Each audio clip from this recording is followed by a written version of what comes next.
மகாத்மா பட்டம் குறித்து உலகம் காந்தியின் பிறப்பை அவதாரம் என்று போற்றிய வேளையில் தனது சுயசரிதையின் முன்னுரையில் காந்தி அதை குறித்து இவ்வாறு விளக்குகிறார். நான் செய்திருக்கும் சோதனைகள் இந்தியாவுக்கு மாத்திரமல்ல, ஓரளவு நாகரிக உலகத்திற்கும் இப்பொழுது தெரிந்தே இருக்கின்றன. என்னளவில் அவற்றை நான் முக்கியமாக கருதவில்லை. அவை எனக்கு தேடி தந்திருக்கும் மகாத்மா பட்டத்தையும் நான் மதிக்கவில்லை.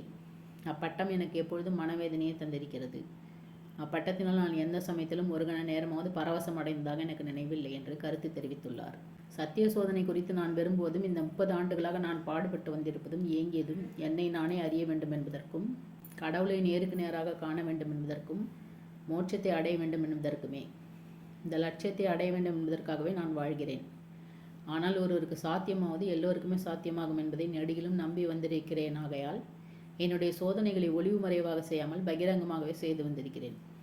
இதனால் அவற்றின் ஆன்மீக மதிப்பு எந்த வகையிலும் குறைந்து விட்டதாக நான் கருதவில்லை என்று தான் எழுதிய நோக்கத்தை இவ்வாறு பதிவு செய்கிறார்.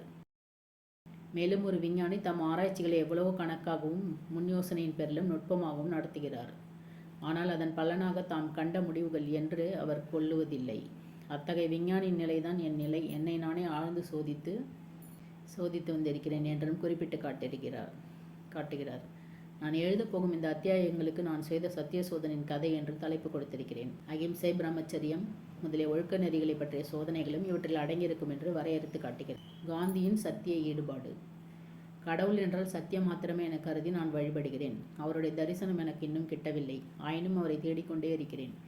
இம்முயற்சியில் வெற்றி பெறுவதற்காக எனக்கு இனியதான எதையுமே தர்க்கம் செய்துவிட தயாராயிருக்கிறேன். என் உயிரை இதற்காக தியாகம் செய்துவிட வேண்டியிருந்தாலும் அதை கொடுக்கும் நான் தயாராக இருப்பேன் என்றே நம்புகிறேன் என்று உறுதி கூறுகிறார் காந்தி. சத்தியமே எனக்கு வழிகாட்டும் மொழியாகவும் பாதுகாக்கும் கேடயமாகவும் மார்பு கவசமாகவும் இருந்தாக வேண்டும். இந்த சத்திய வழி நேரானதாகவும் குறுகலானதாகவும் கத்தி முனையை போல் கூர்மையானதாகவும் இருந்த போதிலும் இதுவே எனக்கு மிக சீக்கிரத்தில் செல்லக்கூடிய மிக எளிதான வழியாக இருந்து வந்திருக்கிறது என்று தான் கடந்து வந்த பாதையை நினைவு கூறுகிறார். சத்தியத்தை நாடி செல்பவர் தூசிக்கும் தூசியாக பணிவு கொள்ள வேண்டும். உலகம் தூசியை காலின் கீழ் வைத்து நசுக்குகிறது.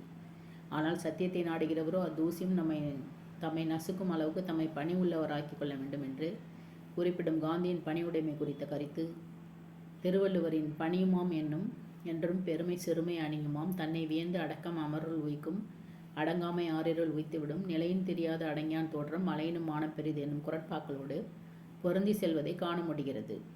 சத்திய சோதனை நூலின் உள்ளடக்கம் சத்திய சோதனை நூல் 5 பாகங்களாக வகுக்கப்பட்டுள்ளது.